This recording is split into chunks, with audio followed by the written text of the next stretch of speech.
Hello and very happy good evening to all my dear students. उम्मीद करता हूं आप सेफ होंगे और अपने स्टडीज पे फोकस करते हुए अच्छे से हार्ड वर्क कर रहे होंगे। तो माय डियर स्टूडेंट्स, आज हम लोग सॉलिड स्टेट चैप्टर का बिल्कुल लास्ट सेगमेंट डिस्कस करने जा रहे हैं। पिछले सेगमेंट में हम लोगों ने डिस्कस किया था स्टीचियोमेट्रिक डिफेक्ट। उस स्टीचियोमेट्रिक डिफेक्ट्स में हम लोगों ने शॉर्टकी डिफेक्ट और फ्रेंकल डिफेक्ट को डिस्कस किया था। आपके एग्जामिनेशन पॉइंट ऑफ व्यू से शॉर्टकी डिफेक्ट और फ्रेंकल डिफेक्ट के बीच का डिफरेंस बहुत इंपॉर्टेंट था। आज स्टूडेंट हम लोग स्टीचियोमेट्रिक डिफेक्ट के बाद नॉन स्टीचियोमेट्रिक डिफेक्ट को डिस्कस करने जा रहे हैं। नए स्टूडेंट, आप उम्मीद मत खोइए, होप मत लूज कीजिए, आप भी ध्यान से समझिए, कुछ कुछ बातें आपको समझ में आएगा। और अगर आप पिछला लेक्चर अच्छे से देखे होंगे तभी आपको आज का टॉपिक समझ में आएगा। हाँ जी, तो मैं अभी अपने टॉपिक पे फोकस करता हूं। स्टूडेंट पहले कह रहा है कि नॉन स्टीचियोमेट्रिक डिफेक्ट। अब बात आया कि ये नॉन स्टीचियोमेट्रिक डिफेक्ट क्या होता है, तो आइए इसको एग्जांपल से समझते हैं। देखिए, मान लेते हैं कि कोई एक आइडियल क्रिस्टल है। अब आइडियल क्रिस्टल है तो इसका मतलब क्या हुआ, जितना कैटायन का नंबर है उतना ही अनायन का नंबर है। चलिए मान लेते हैं कि किसी भी सॉलिड क्रिस्टल में कैटायन का नंबर 6 है एंड सिमिलरली अनायन का नंबर भी 6 है।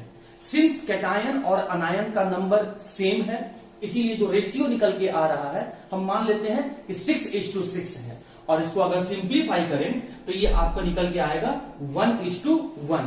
ये किस केस में है, जब वो आइडियल क्रिस्टल है उस केस में है। ये आइडियल क्रिस्टल में कैटायन और अनायन दोनों का नंबर सेम है। फिर जब उस आइडियल क्रिस्टल का हम लोग इंपेरिकल फॉर्मूला कैलकुलेट किए, मतलब simple whole number ratio calculate किए, तो वो रेशियो सेम आया। अब क्या हुआ, मैकेनिकल इफेक्ट के कारण से या थर्मल इफेक्ट के कारण से, मतलब हीट देने के कारण से या फिर प्रेशर लगाने के कारण से क्रिस्टल में मान लेते हैं कि कोई आयन एस्केप कर गया। जैसे हम लोग क्रिस्टल को हीट करना शुरू किए, आज हम लोग डिस्कस करेंगे इस एग्जांपल को, अभी आप मेरी बातों को ध्यान से सुनिए। मान लीजिए किसी सॉलिड क्रिस्टल को हम हीट करना शुरू किए। एक्सेस हीट करने के कारण से क्या हुआ, कोई एक अनायन अपने जगह से निकल के बाहर चला गया। अब अनायन चला गया बाहर तो इसका मतलब अनायन का नंबर तो कम हो गया, और अनायन का नंबर कम हो गया तो हीट करने के बाद अब कैटायन और अनायन का रेशियो क्या रह गया, कैटायन तो सेम रह गया लेकिन अनायन जो है वो एक लेस हो गया as compared to the cation. तो अब जो आपका रेशियो निकल के आ रहा है कैटायन इज टू अनायन का, उस रेशियो को आप देखिए 6:5, मतलब एक अनायन अपने जगह से हट चुका है, एक अनायन अपने लैटिस पॉइंट से एस्केप कर चुका है। तो उस कंडीशन में हमें क्या दिखने लगेगा, इर्रेगुलरिटी दिखने लगेगा, जो मैं इसके पिछले क्लास में आपको समझाया था। इर्रेगुलरिटी दिखने लगेगा क्रिस्टल के अंदर में, डिसऑर्डरनेस दिखने लगेगा, इम्परफेक्टनेस दिखने लगेगा। तो हम लोग ऐसे क्रिस्टल को क्या बोले थे, डिफेक्टिव क्रिस्टल। अब माय डियर स्टूडेंट, अब जरा फॉर्मूला पे चेक करना, डिफेक्टिव क्रिस्टल का इंपेरिकल फॉर्मूला और आइडियल क्रिस्टल का इंपेरिकल फॉर्मूला, क्या ये दोनों इंपेरिकल फॉर्मूला आपको सेम नजर आ रहा है? नहीं, बिल्कुल नहीं। तो माय डियर स्टूडेंट, जब डिफेक्टिव क्रिस्टल का इंपेरिकल फॉर्मूला आइडियल क्रिस्टल के इंपेरिकल फॉर्मूला के बराबर ना हो तो इस तरह के डिफेक्ट को हम लोग कहते हैं नॉन स्टीचियोमेट्रिक डिफेक्ट। अब नॉन स्टीचियोमेट्रिक डिफेक्ट होने के पीछे दो रीजन हो सकता है, या तो क्रिस्टल में मेटल का नंबर ज्यादा हो जाए, मतलब मेटल एक्सेस में हो जाए तब ये डिफेक्ट हो सकता है, या फिर मेटल का डेफिशिएंसी हो जाए। कहने का मतलब मेटल ज्यादा हो जाए as compared to non metal, या फिर मेटल कम हो जाए as compared to the non metal. जब मेटल एक्सेस में हो जाएगा या फिर मेटल डेफिशिएंट हो जाएगा as compared to non metal, तब उस केस में जो डिफेक्टिव क्रिस्टल का इंपेरिकल फॉर्मूला है वो आइडियल क्रिस्टल के इंपेरिकल फॉर्मूला के बराबर नहीं होगा, और हम लोग कहेंगे कि जो क्रिस्टल है वो नॉन स्टीचियोमेट्रिक डिफेक्ट शो कर रहा है। तो नॉन स्टीचियोमेट्रिक डिफेक्ट आपको समझ में आ गया।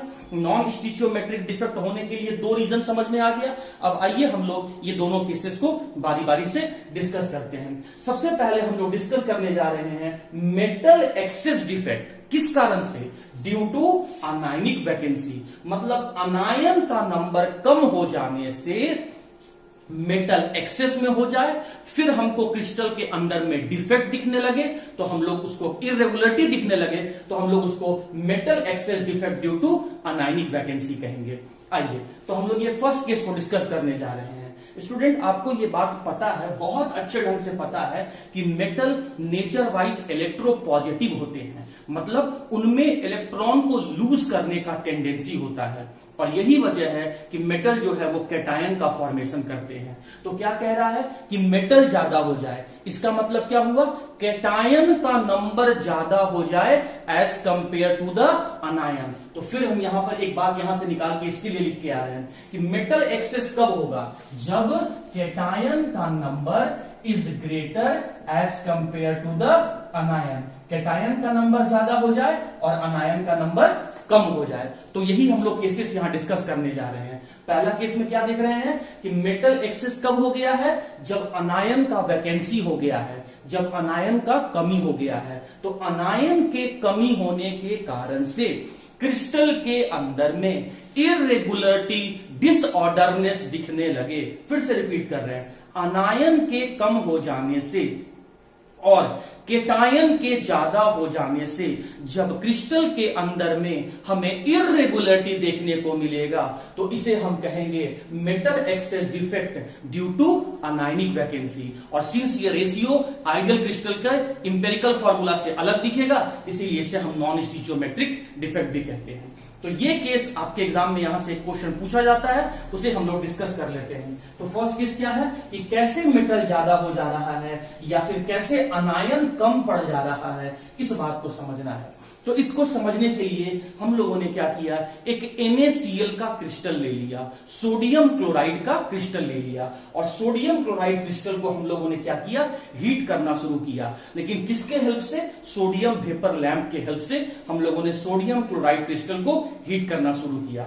स्टूडेंट, सोडियम वेपर लैंप आप लोगों ने देखा होगा, कई जगह आज भी जो स्ट्रीट लाइट होता है, गली चौराहे वगैरह पर जो लाइट लगा हुआ होता है, वो बड़ा पीला कलर का हैलोजन बल्ब आप लोगों ने देखा होगा, वही सोडियम वेपर लैंप है। और उस सोडियम वेपर लैंप से सोडियम आयंस निकलते रहते हैं, है ना, सोडियम एग्जिट होते रहता है, सोडियम बाहर निकलते रहता है। तो यहां क्या लिखा हुआ है, sodium vapour lamp. Sodium vapour lamp के हेल्प से हम लोगों ने इस क्रिस्टल को हीट करना शुरू किया। तो इस सोडियम वेपर लैंप से क्या निकल के बाहर आ रहा है, सोडियम निकल के बाहर आ रहा है। और आपको पता होगा स्टूडेंट कि सोडियम मेटल है, इसका मतलब ये सॉलिड स्टेट में है, लेकिन आप ये भी जानते हैं कि सोडियम एटॉमिक फॉर्म में अनस्टेबल है। तो वो क्या करेगा, एक इलेक्ट्रॉन को लूज करेगा और वो अपने आप को आयनिक फॉर्म में कन्वर्ट कर देगा। कैसे, एक इलेक्ट्रॉन को लूज करके। आपको पता है कि सोडियम का एटॉमिक नंबर 11 है, अगर उसका कॉन्फ़िगरेशन को हम लोग बात करें तो वो 281 निकल के आएगा।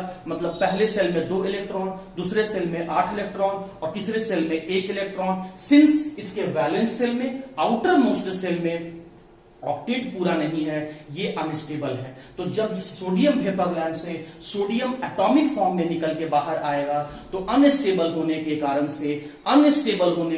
से वो आयनिक फॉर्म में कन्वर्ट हो जाएगा, इलेक्ट्रॉन को लूज करके। अब देखिए इस वेपर लैंप से क्या क्या निकलते आ रहा है, सोडियम आयन निकल के आ रहा है और ये इलेक्ट्रॉन निकल के आ रहा है। अब इस क्रिस्टल के अंदर में सोडियम आयन और इलेक्ट्रॉन दोनों जा रहा है। ध्यान से समझिएगा, मैं इन दोनों पॉइंट पे फोकस कर रहा हूं। जो इस यहां से सोडियम आयन निकल के आया, जब वो इस लैटिस पॉइंट पे पहुंचा तो यहां पर उसको रिपल्सन फील हुआ, तो यहां से हट गया सोडियम आयन।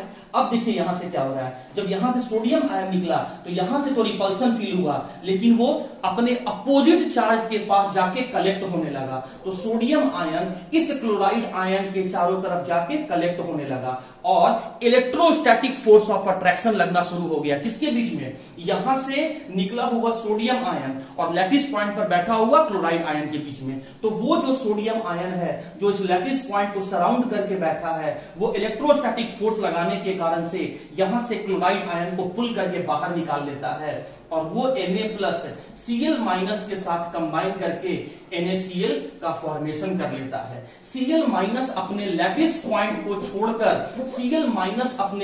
पॉइंट को छोड़कर इस क्रिस्टल से बाहर चला जाता है और अब आप देखेंगे कि यहां पर इस क्रिस्टल में इर्रेगुलरिटी, डिसऑर्डरनेस या इम्परफेक्टनेस नजर आने लगता है। कैसे? देखिए यहां हर लैटिस पॉइंट पे पार्टिकल मौजूद है, बट देखिए यहां पर इस लैटिस पॉइंट पे पार्टिकल मौजूद नहीं है, तो इर्रेगुलरिटी दिखने लगा, डिसऑर्डरनेस दिखने लगा। आप देखिए कैटायन के बाद अनायन है, कैटायन के बाद अनायन है, फिर देखिए अनायन के बाद कैटायन है, लेकिन फिर देखिए कैटायन के बाद कैटायन ही आ रहा है, तो इर्रेगुलरिटी दिखने लगा, डिसऑर्डरनेस आपको दिखने लगा।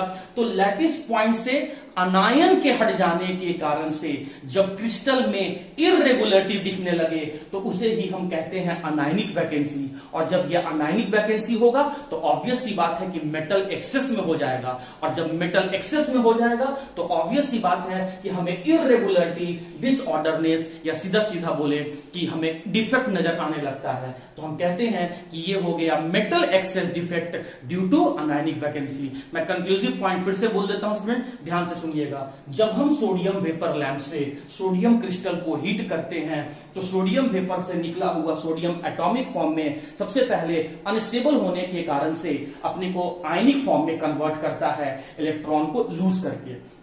वहां से निकला हुआ आयनिक फॉर्म, सोडियम का आयनिक फॉर्म या सोडियम कैटायन इस क्रिस्टल के अंदर में जाता है और वो क्लोराइड लैटिस पॉइंट, जहां पर क्लोराइड आयन है, उस लैटिस पॉइंट के चारों तरफ जाके सराउंड हो जाता है और क्लोराइड आयन को इलेक्ट्रोस्टैटिक फोर्स ऑफ अट्रैक्शन से पुल करके बाहर निकाल लेता है और वो उस क्लोराइड आयन से कंबाइन करके NaCl का फॉर्मेशन कर लेता है।